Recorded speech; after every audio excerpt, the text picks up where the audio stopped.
So in this video I would be going to tell you कि जब Delhi university की counselling में आपको जब डिफरेंट राउंड्स होंगे तो उसमें जब आपको कॉलेजेस अलॉट होंगे तो उसमें अगर एक कैंडिडेट को कोई एक पर्टिकुलर कॉलेज प्लस कोर्स का कॉम्बिनेशन अलॉट हुआ है, मतलब एक कॉलेज में उसको ये कोर्स मिला है, ठीक है, सपोज हिंदू कॉलेज में बीकॉम ऑनर्स उसे मिला है, तो उसके बाद अगर वो चाहता है कि उसका कॉलेज अपग्रेड होना चाहिए, मतलब जो भी उसने प्रेफरेंस लिस्ट में जिस तरीके से अपने कोर्स प्लस कॉलेज के कॉम्बिनेशन को ऑर्डरिंग दी होगी, कोई सपोज उसको 3rd नंबर की प्रेफरेंस मिल जाती है हिंदू में बीकॉम ऑनर्स, ठीक है, एंड वो चाहता है कि उसको SRCC मिले, मतलब उसकी अपर लेवल की प्रेफरेंस मिले according to his preference sheet, ठीक है, उसकी प्रेफरेंस शीट के अकॉर्डिंग उसको उससे ऊपर कॉलेज प्लस कोर्स का कॉम्बिनेशन मिले, तो उसके लिए उसको अपग्रेड का बटन दबाना है।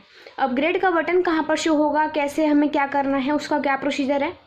देखो, बहुत सिंपल प्रोसीजर रहने वाला है।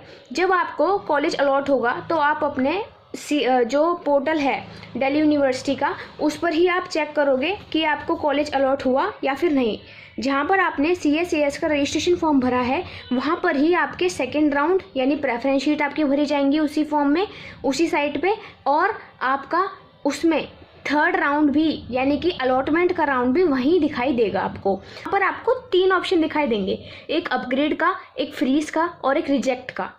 अपग्रेड का ऑप्शन क्या कहता है? अपग्रेड का ऑप्शन कहता है जो भी कोर्स प्लस कॉलेज का कॉम्बिनेशन आपको मिला है, तो आप अपनी प्रेफरेंस शीट के अकॉर्डिंग जो सा भी आपको कॉम्बिनेशन मिला है, मान लो आपको 3rd नंबर का प्रेफरेंस आपको मिल गई है, तो आप अगर उससे ऊपर कोई कॉलेज प्लस कोर्स का कॉम्बिनेशन चाहते हो तो आप अपग्रेड का बटन दबाओगे। अपग्रेड का मतलब होता है ऊपर उठ जाना, ठीक है, मतलब उससे ऊंचा मिल जाना, ठीक है।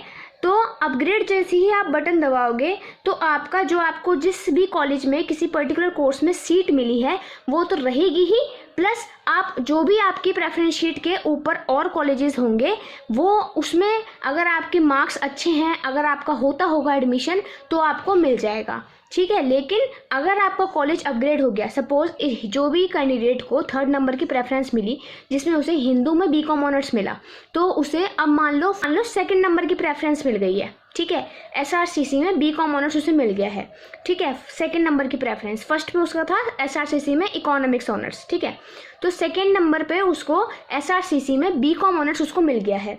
तो अब वो क्या करेगा? अब वो अपने कॉलेज से अगर संतुष्ट है तो उसको फ्रीज कर देगा, और अगर संतुष्ट नहीं है तो उसको अपग्रेड दोबारा कर देगा। समझ रहे हो? मतलब अगर आपको एक राउंड में कोई कॉलेज अलॉट हुआ, अगर आप उससे संतुष्ट नहीं हो तो उससे आप अपग्रेड कर दोगे। जब आप अपग्रेड करोगे, जैसे सपोज हिंदू में आपको बीकॉम ऑनर्स मिल रहा था, आपने अपग्रेड करा, तो जब आपका अपग्रेड होकर मिल गया कॉलेज अगर, तो आपकी हिंदू की सीट चली जाएगी और SRCC की सीट आपको मिल जाएगी, ठीक है। और अगर आपका अपग्रेड नहीं होता है, यानी कि जब अगला राउंड होगा उसमें भी हिंदू ही रहेगा आपका, अगर आपका अपग्रेड होके नहीं आया सपोज, तो हिंदू में बीकॉम ऑनर्स आपको मिल रहा था, तो तब भी अगर अपग्रेड नहीं हुआ तो हिंदू में बीकॉम ऑनर्स ही आपका रहेगा, वो सीट आपकी कहीं नहीं जाने वाली, ठीक है। तो इस तरीके से अपग्रेड का सिस्टम चलता है। फ्रीज का सिस्टम है कि आपको या तो अगर आपको फर्स्ट प्रेफरेंस अपनी मिल जाती है तो वो आपको फ्रीज ही करना पड़ेगा, अपग्रेड का बटन वहाँ पर नहीं आएगा। लेकिन अगर आपको अपनी सेकंड प्रेफरेंस ही मिलती है ना, तब भी आपको अपग्रेड का बटन आएगा। That totally depends on you कि आप अपग्रेड दबाओगे या फिर फ्रीज दबाओगे। फ्रीज दबाया तो कोई भी अगले राउंड जो एलोकेशन के होंगे उसमें आप अपग्रेड के लिए कंसिडर नहीं करे जाओगे, और गलती से अगर रिजेक्ट दबा दिया तो आपको वो कॉलेज भी नहीं मिलना जो आपको मिला है, और अगले राउंड्स ऑफ एलोकेशन में दूसरा कॉलेज कोई अलॉट भी नहीं होगा, ये ध्यान रखना। तो रिजेक्ट की तरफ ध्यान ना देकर अपग्रेड और फ्रीज की तरफ ध्यान देना है, और हमेशा अपग्रेड का बटन दबाना है। अगर जब तक फर्स्ट प्रेफरेंस नहीं मिल जाती हम तो अपग्रेड का बटन ही दबाएंगे, चाहे मेरे मार्क्स कितने ही हों, लो हो हाई हो, I don't care. So share this video to your friends that contains quite informative video and authentic video, okay, authentic information. Subscribe कर दो जल्दी से चैनल को अगर आप न्यू हो तो।